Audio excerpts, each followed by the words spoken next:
Welcome back. I'm Camille with Heal with Camille podcast.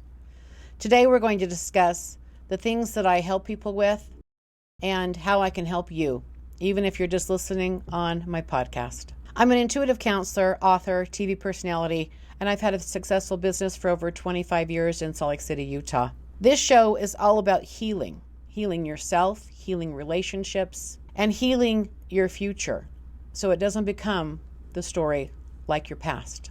You will experience learning how to clear yourself. We all live life and we have disagreements, quandaries, upsets, guilt, repressed trauma. And I use a clearing method that is distinctly different than other traditional therapies.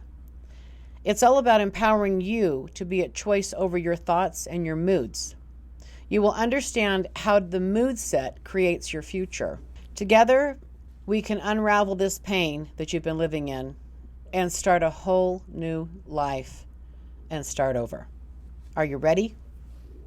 Let's do this. When I first sit down with a client, I want to help unburden them. So I assess them to see where they're stuck, where they have trapped energy. In life, I say we spend our spirit. We spend our spirit like we spend our money.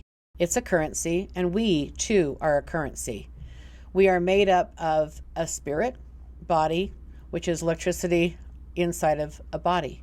So we do have a vibration. We do have an electrical current. So we are a currency. And as we go through life, we spend our spirit on life experiences. Some are positive, some are negative. But if there's something that's happened in your past that you spent a lot of spirit on, you've got a lot of trapped energy in a past painful trauma.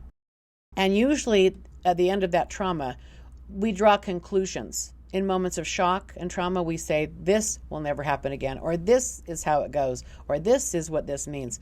So we determine relationships. We basically set up the future to happen exactly as the trauma happened. And people have experienced that. They will tell me when they come see me, my gosh, this happened to me before. I've had this happen in the past. Or it seems like I can never get out of this pattern. Why am I always stuck in this same type of thing? I go through the same betrayals over and over and over. It's because you've got a lot of energy stuck in a past painful trauma, and that is something you're dragging around. And that is part of your story. But when I sit with people and help unburden them, we locate by doing a timeline. I have people write a timeline when life shifted for them. So, for example, someone had a car wreck. And before the car wreck, who were they? After the car wreck, who are they now? Same or different person.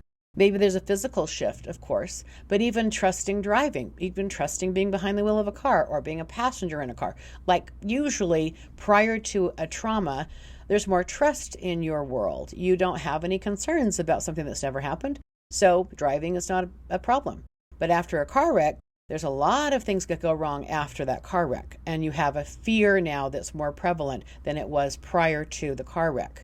So this is where trust can go out the window. This happens in every aspect of life trauma. So from one moment to the next, if there's a trauma, you look at you before the incident and then after the incident, same or different person, same or different experience, same or different belief system, same or different mood. All of these things in this moment of shock are trapped. All this energy is trapped. So what I do with people is I take them through a shock and trauma handling incident. So what that means is I take people through the incident of what happened over and over to help desensitize them to it, but also to help them see that that incident changed their perspective of life. It changed their ability to trust or have freedom from that point on. And we have a lot of these things happen to us, and it does bog us down. Think of a computer. And on a computer, you've got all these memories and all these pictures and everything's stored on your phone even. So all these things that are stored, it kind of slows down the memory. It slows down the flow of information. Well, human beings are no different. So when people come to see me, they sit down and I help them sort out where they're stuck, where they've got trapped energy, where they've got no memory left, so to speak, on their hard drive, which is their brain. And I help unburden them from these shocks and traumas that have happened in their past. A lot of clients come to me because they have these experiences of feeling like a roller coaster. And they're up, they're down, they're flush with money, then they're broke, or they have no space, no time, and then they're fine. So there's just all these different roller coaster experiences with people. And it's kind of like an up and down, even moody kind of thing. So when people present to me as a roller coaster person, I ask them who or what around them is wanting them to fail. And the reason I ask that question is because usually the roller coaster effect happens because someone is suppressing you. And a suppressor, a personality type that's a suppressor, they want you to fail. They want you to need them. They want you to be at your worst so that they feel better. They're usually competitive or jealous of you. And maybe you don't know this. How you figure out if you're being suppressed is, number one, do you have the roller coaster effect in your life? And number two, do you start doubting yourself? Are you doubting yourself in your choices? Do you have a hard time making decisions? Do you want to maybe numb out? Are you looking for escape things and you didn't normally do that? Are you drinking more than normal? Are you eating more than normal? Is there something you're trying to numb out to? It feels subtle, but you just aren't your best self. And you seem to keep having failure after failure after failure. So if this describes you, if you're going through a roller coaster energy in your life, I can help you break through that.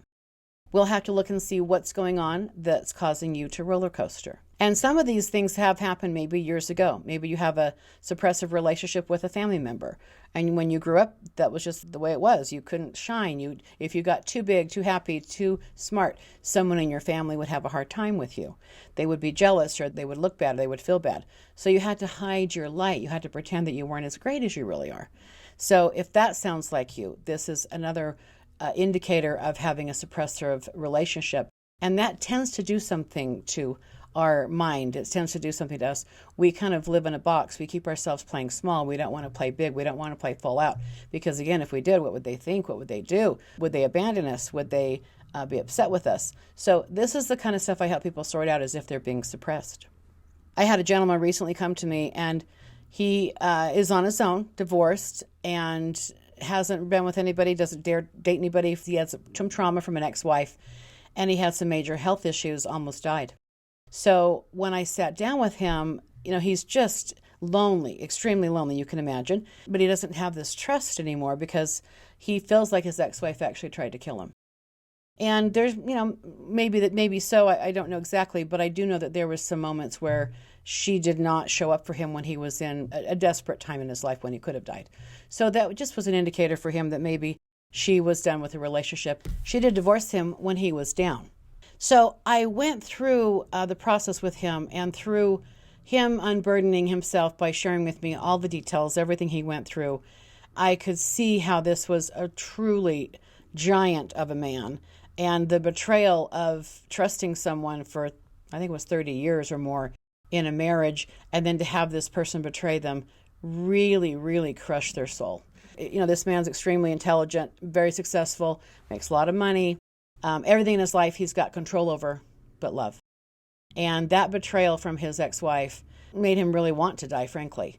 So as I worked through the trauma and worked through the pain with him, he started realizing that he had been being suppressed for years, and that this really started in childhood.